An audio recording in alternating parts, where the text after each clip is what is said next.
আসসালামু আলাইকুম। প্রিয় বন্ধুরা, আমার মুরগির বাচ্চা পড়ছে আজ 1 সপ্তাহ। আমার মুরগির ছাউরে রানীক্ষেত ভ্যাকসিন 7 দিন বয়সে দিছি।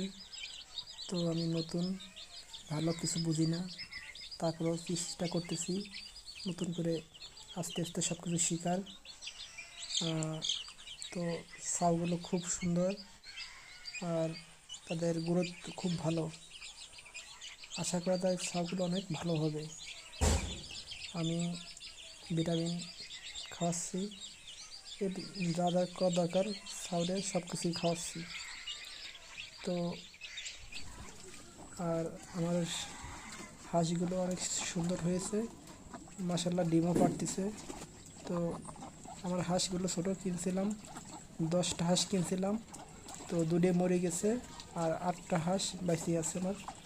তো এখনও সুস্থ আছে আলহামদুলিল্লাহ। তো আমার চ্যানেলটি সবাই সাবস্ক্রাইব করবেন। আমি নতুন, আমাকে সবাই ভুল হলে এটা কমেন্টে